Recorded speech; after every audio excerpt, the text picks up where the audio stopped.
Hallo und herzlich willkommen zu deinem Podcast hier bei Why Yoga. From a Body, Mind and Soul Awareness. Schön, dass du wieder eingeschaltet hast. Ich bin Isabel Panther und zusammen mit Jessica Dieterich steigen wir jeden Mittwoch tiefer in die Welt von Yoga ein. This is an English podcast interview with Julie Nicole French, and we are talking about authentic relating. What authentic relating stands out and how you can too have more authentic conversations directly after this podcast. There will be a German subtitle on YouTube, so have fun with this podcast and let us know how you liked it.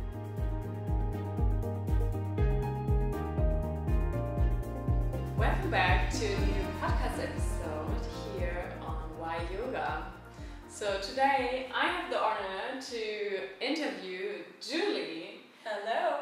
Hi. Julie and I, we met in an authentic relating group, actually in her authentic relating group, so she was hosting it.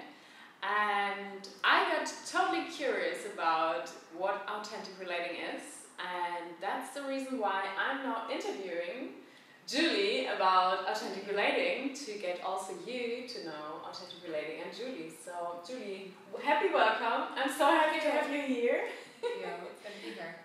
And do you want to introduce yourself All a right. bit further? All right. I am Julie French. I am a self-love coach and an authentic relating facilitator, amongst many other hats that I love to wear in my life. World traveler. Yeah. A seeker of awe and joy in life. Yeah. I like that. Mm-hmm. That's how we met. Mm-hmm. So, for someone who is listening the first time to authentic relating, could you explain what is an authentic relating circle and what is authentic relating? Absolutely. So, let me just put this down so my hands are free. Essentially, there are three levels of conversation. The first level is what most of us call surface talk, right? So it's like the informational level. This is who I am, this is what I do, this is what I like. These are my stories of life. Second level is emotional level. Now this could be emotion to what we're feeling within kind of our minds and our thoughts for emotion, and into our body, an emotional body. Mm-hmm. And authentic relating really gets into that, like observing what these sensations within our body are, because they tell us something. Mm-hmm. And the deeper level is like interpersonal and relational. So how I am sitting with you right now, how does it feel? I feel expansive in my body at this moment. I feel light, I feel joy, I feel almost a bit tingly, being on camera kind of feeling, right? So this is authentically how I'm feeling in this present moment with you. Mm-hmm. And that's more of authentic relating. Okay, and the authentic relating circles? Yes, the circles. So, well, I call it circle. I mean, if you call it different. It is, it's also known as circling. Mm-hmm. So yes, exactly. Yeah. So essentially, you get into groups of partners, one-on-one, groups of three, which also is known as triads, and you can have groups of four or the entire group all at once, and you're all connecting. So either you're doing partner work, back and forth, partner A, partner B, or you have a few people. So that's kind of how it's set up for circling. Okay. Can you make an example for one of the group works? Absolutely.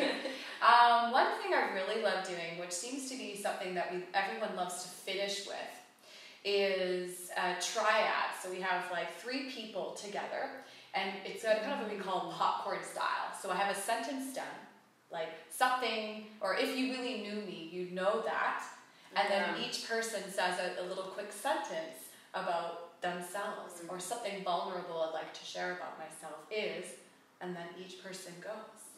And another one that I really love is just the partner's communication of two people. Because partner B has to listen with their whole selves when partner A is speaking, and vice versa. So it's a practice of learning to be fully present and be there and honor yourself and the other person while they're speaking, without thinking, oh, I need to say this next, or I gotta hold on to this thought. Let that go. And it's just being present. Yeah. I love that. It's also like these three levels of authentic relating, like getting deeper into it, like step by step. Yes. Yeah. Exactly. Nice. Thank you. So, how did you come to authentic relating? I mean, probably you haven't grown up with it, or maybe. No, not at all. So, how does it found you, or how does you found it? Yeah, that's funny. Actually, my life was quite opposite of that before. I was very closed off. I didn't really know how to get deeper in conversations. And I was because of that, I attracted other people who were almost like, in a way, emotionally unavailable, even romance and friendships, because of that lack of ability to go deeper. And I didn't have it, so therefore it just was always what I had. And therefore I kind of had this like craving to get deeper with people, but I had no tools. I didn't know what to do. And I was in Bali, and I was at the Sunday Udara dance, and this amazing soul, this wonderful woman named Nora, spoke up at the end and talked about this thing that she calls also conversational intimacy is her name of it, and I love the way she describes it. She's amazing. And I went and immediately was hooked. I was just like blown away. I felt like I was vibrating after. I felt so healed because I felt like I could really get to know people and really be seen and heard for who I really am without needing to be anything else. Yeah. And so from then on, I went to every single one that she offered, every single circle that other people offered in the area. I went and took the courses. I started doing more online, and I was like, yeah, on the rocket ship of authentic relating. Yeah. Wow. Yeah. Okay, and then you started to host your own circles. Yeah, and then it's obviously since all this world shenanigans has been happening, it not in person is quite common. There's a lot of AR circles that are around the world on Zoom, and so some areas, some people can have it in person. So that's why this has been happening here. I like that. Yeah. When I've been to your authentic relating circle, and you spoke about the 5 principles of the authentic relating, and I thought they are super powerful. So maybe do you want to share them? Of course. So yeah, they're like 5 agreements or 5 principles. The first one is to welcome everything. So this means welcoming your emotions, your thoughts, your energies, your judgments, your triggers is a very important thing to welcome because it teaches you quite a lot about yourself, right? When we're triggered, there's something to look in there. This is a learning lesson. There's some growth within that. Yeah. So by acknowledging and welcoming the triggers, then we can actually grow from them rather than run and shame ourselves for feeling them. And so it's also about welcoming everything within the other person as well. Yeah, that's a huge part. It's just welcoming everything that shows up, bodily sensations, anything. Okay. Yeah. Not holding it down and just let it Exactly. go. Yeah.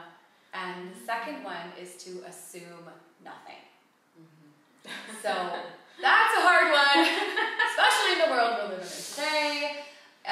So it's just really important to check our assumptions. And by the reason why we put an assumption in is because it's an unknown. And therefore we take something from our previous life experience and we place it into this moment to push in an assumption, to like cover up the unknown. But what that does is it actually puts us in the past, not in the present moment. And authentic relating is all about being in the present moment. So by checking your assumption, it brings you right back. And you can say something like, hey, I have an assumption that you blah, blah, blah. Is that true? Or I have a story. Or I imagine that you do this. Is that true? And just by checking. It's an incredible thing when we learn to check our assumptions. Oh, yes. Absolutely. The third, is to reveal your experience.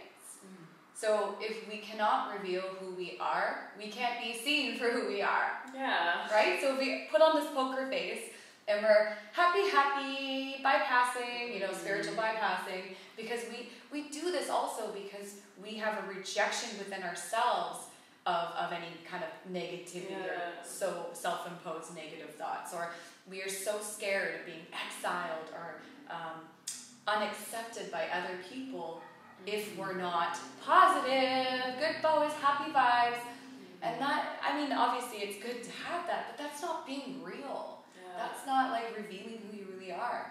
So let's say you're a traveler and you show up at a coffee shop and you're talking with somebody and you're really actually having a hard time with loneliness, and they say, how's it going? You know, in authentic relating, you would say, actually, right now I'm feeling a lot of loneliness and it feels like this in my body, or I'm feeling this way. However, the pressures that we have in our societal way of living today is to put on this happy face and to be like, I'm great! I'm grateful for life! You know, you're really actually feeling quite shitty. Yeah. And then by doing that, revealing your experience, you're also giving other people the opportunity to do that themselves. You're giving them the permission. Yeah, that's right. And I'm sure any of us can recall a moment in their lives where someone else has said something by being real, and it gave you the feeling that you can do it too. Yeah. And that's what you can be for other people. Yeah. Right? Yeah. So the other one is owning your experience. So owning your experience helps you reclaim your power. It moves you from a disempowered to an empowered state. Now, if I'll say 2 sentences to you right now, and you can tell me which one is more powerful for me to own and me to say. So the first one would be, when we get closer to people, it can be scary for us, because it means that we have to open our hearts. Or, if I said, when I get closer to someone, it can be scary for me, because it means that I have to open my heart. Yeah, of course, the second one. Exactly, I feel right? so much more connected with the second one. It's like, immediately. Immediately, like, you feel that, right? Yeah. Because I'm owning it. I'm owning how I feel, and I'm not just generalizing. And that takes vulnerability. Yeah. It really does, right? That's a huge, huge, huge thing. And the last one is to honor ourselves and others. So it's like the saying kind of goes, one eye in and one eye out, like a little teeter-totter in the middle. And balancing in between owning how you feel and owning how the other person is feeling as well. So it's owning your experiences, your emotion, your sensations, your triggers, and honoring theirs as well. And one other thing that I have to add to that is, under the assumptions, we do say basically checking our assumptions, but there is one assumption that we can have, and it's assuming that everyone is on their tender edge. It's very important, because like we can have 2 people in a circle. One person, I love using this analogy, because to most people this would sound like, what? But really, it's a great way to check assumption. This person here is saying they really want to eat pizza tonight. And this person here is saying, I need a divorce. We're putting an assumption by saying the divorce one is more serious. We have no idea the history of the person that's saying they want pizza. They could have had a whole entire life of eating disorders and are now ready to get over it. Yeah. And they're going to eat pizza tonight. They're going to have it and enjoy it for what it is. Yeah. So we have no idea. So just assuming that someone is on their edge. And we don't want to push them off the cliff, but we're inviting them to take their leap. So being on that edge of your comfort zone. This is that safe place and a safe container to do so. Yeah. That's the 5 principles. Yeah. 5 agreements. Wow. They're so powerful already. I thought also, have you read the book, The 4 Agreements? I have. So it's also the assumption one. Yeah, it is. We did one podcast episode about this book, and for me, it's one of the powerful books. That's one of, of course, a big recommendation already. So now again, I just remember how powerful it is. Like, no assumptions. Yeah. No assumptions. He's a great author. Yes. John McGovern. Yeah. If I said that right. So if you're holding these circles, how is it for you to be like the observer or most of the times you're not participating in the games. Also if we are not, if there's one person missing in a group. So how's it for you to see all the changes, or how do the people come in different to how they go out? It is the most incredible feeling ever. Ever? Like,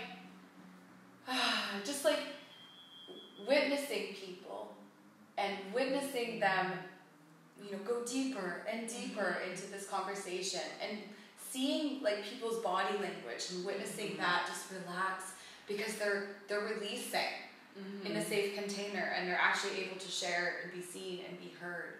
And watching people exchange numbers at the end is like makes me so fulfilled. Like the other night when I hosted one, I heard some voices outside and I look out and down below because I live up in an apartment and I looked down and there was people hugging in the street that had just left my circle and they were still talking and they're like couldn't leave each other. And it was just like community. And so for me to witness that is quite powerful, and I do love participating. I really do.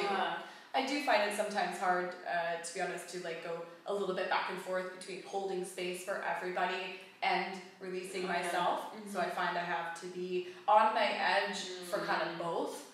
So it's a really good practice for me. I love it. I did that just the other night too. I was participating in every circle of the night. Oh really? Yeah. So it was great. It was. So it was your last circle here in Portugal, right? Oh. It was quite emotional. Did you cry at the end? Pretty much. Other people did. Yes. Other people. Oh my God! People were like, "There's like a hole missing in Lagos when you leave." Like it was just like the acknowledgements about this. You created. You created like group here. Like you connected the people. And like really connected. Not just like a networking like handshake. This is what this person does. This is what this person does. These people got to know each other at a real level. That's where we connect, right? We don't connect off like this stuff. We connect from this stuff, like this. From this. The heart. Yeah. Gut feeling. That's so powerful. I love it. So, when you talk about authentic relating, like, I mean, probably it already came up, but what is on the other side? Like, there's authentic relating, and what is like an unauthentic relating, or what, like, what is the opposite of it, or what is the thing we should, let's say, fix in kind of ways? Totally. So that would look something like, how's the weather today? What's your favorite sports team? But like really, seriously, it's more like informational level. It's quite surface talk, small talk. And for those people who are just like, I need something more than small talk, then this is the place for you, right? This is exactly it. But the opposite of that is kind of, well, how the world is currently kind of being today in a way. Like the divides are happening based on people not being able to check their assumptions. People are not wanting to get curious about each other. That's the other thing. One of the biggest mentors within the authentic relating community says people become interesting when you become interested. And like if you become interested, if let's say, Facebook arguments, if you become interested in what that person really is wanting to say, what are their core values? What really matters to this person as to why they're saying what they're saying? Rather than just getting offended and assuming something and canceling. The cancel culture, right? This could help against that, right? It's really an essential thing, not just for circles, not just for ourselves, but for the world, for life. These 5 principles can be applied to life. For living, Do you have an example? I do. I could give you an example.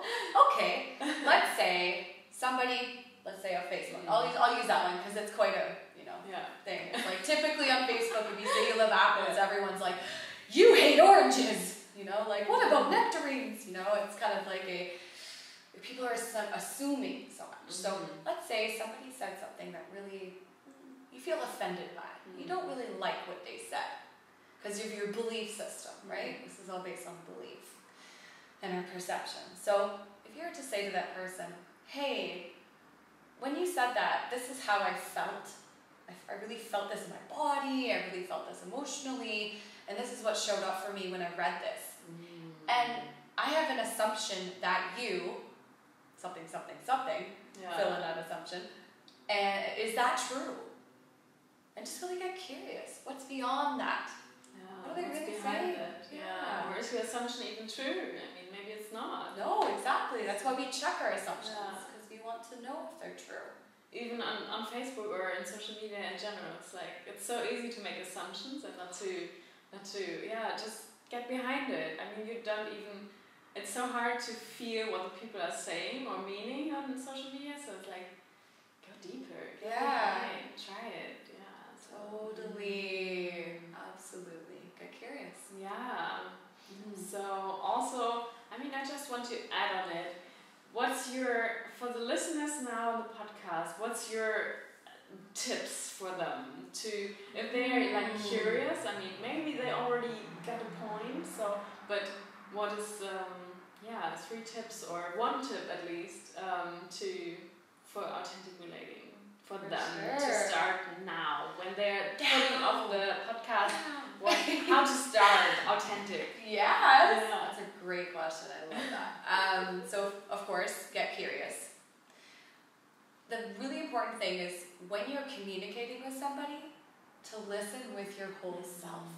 Observing their body language, the non-verbal communication, observing the energy. What is going on within yourself, your feelings, your emotional body when they're speaking, and their tone of voice, and of course what they're saying. But listen with your whole self. Don't plan on speaking. Don't, like if they're saying something and you have a thought, don't hold on to that thought and think about the thought while they're speaking, because you're not actually listening with your whole self anymore. That will come out naturally after. Just be there, present. Yeah, presence. Yeah. Nice. Definitely. I think that's very important. And again, checking assumptions. Yeah. Awesome. Yeah. Great. Okay. Back to you. Maybe one more time. How does your authentic relating change after you found it? Like, I mean, a year ago in Bali, you found authentic relating. How was it before? Oh my God. I mean, you also said like it's you had these like unauthentic conversations before. How does it change your life? I used to think like as I evolved, of course, I started getting better into deeper conversations. But until I found authentic relating, it's like way deeper. Yeah. So I find that like I just have deeper connections with people and like instantly. Yeah. Right. And I'm able to speak up better with things as well. If I need to share what's going on for me and how something resonates with me with someone, I follow the 5 principles, and it helps me like connect with someone and really speak from the heart as well. And within authentic relating, there is some actual nonviolent communication tactics as well. Tactics, I guess you could say, tips, protocols. And so there's actually that as well. So that itself has helped me a lot, especially in this day and age. Yeah. Oh yeah. Great. Why do you host these authentic relating circles? Like, what is your intention behind it? Is there like the higher vision? I know how much it felt to me, and I know how empowered I felt, and how deeply connected and heard and seen and felt. I felt.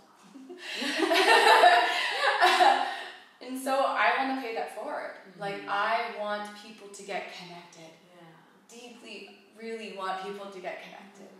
I'm seeing and witnessing within the souls of the people that come and the differences that's made in their life already, even in one circle.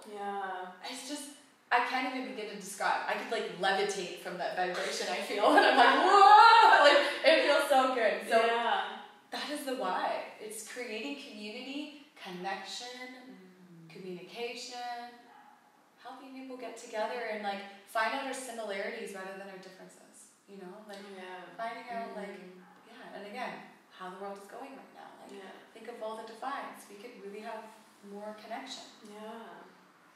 Speaking about the people who are coming, like what type of people are coming to these circles? I mean, probably there are also a lot of assumptions out there when they see events like this. So exactly.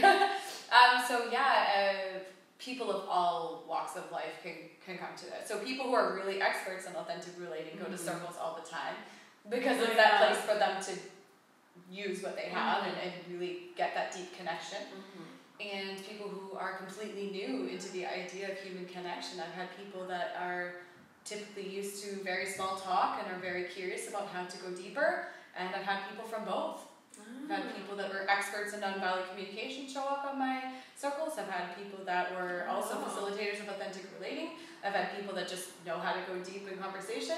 And I've had people that have never known how to go deep in conversation.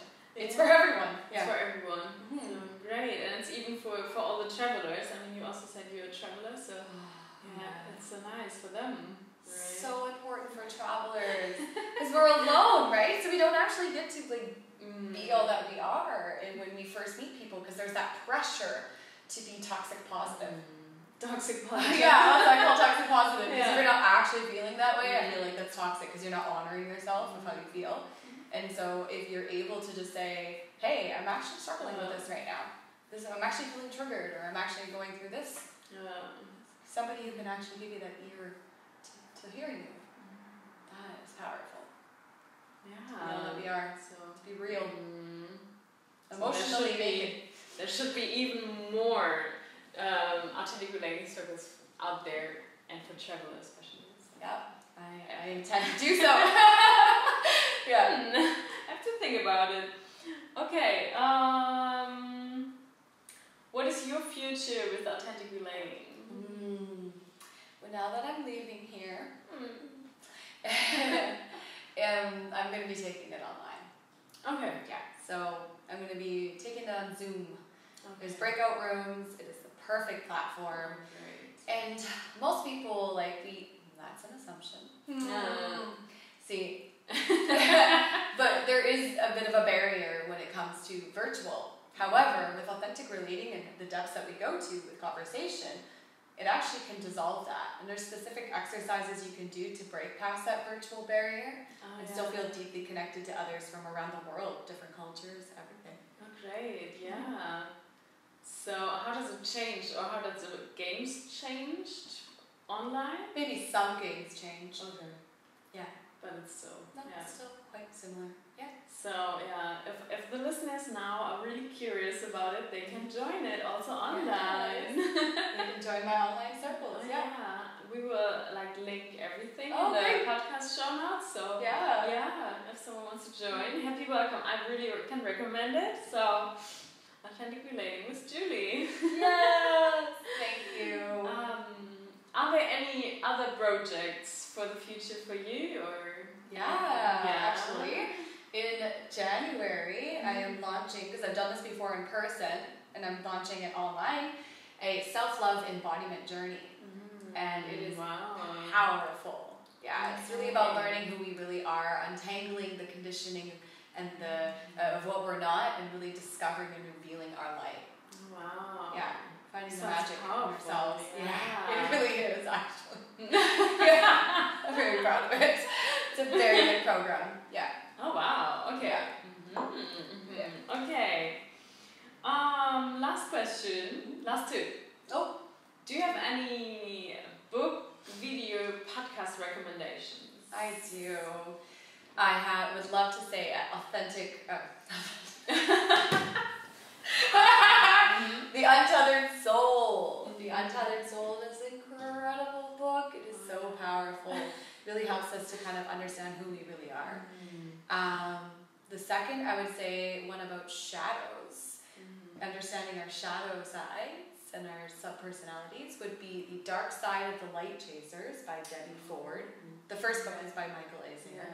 The Dark Side of the Light Chasers by Debbie Ford. Those two are really... I actually would love to say another one by Michael Eisinger, The Surrender Experiment. It's a great book.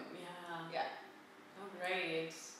Okay, we will also link all of these. I think already in the podcast we did if this podcast is online, it's probably January, and we had a podcast in December, which we already talked also about the Michael Singer book. So it's funny, at the moment everybody's recommending the Michael Singer book. It's a good time for that to come out for people.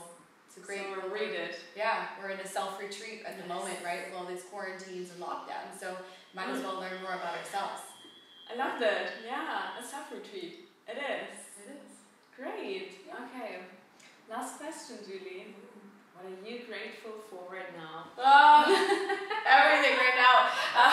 Community. Really grateful for community. Yeah. And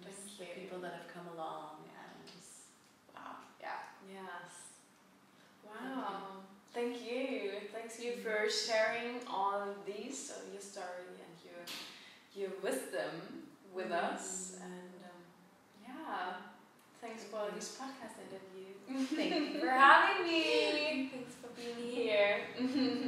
Namaste. And thanks for listening and maybe also for watching on YouTube. If you want to see Julie, go to YouTube, and I will link everything, and so you can find more information about articulating, about Julie and further projects.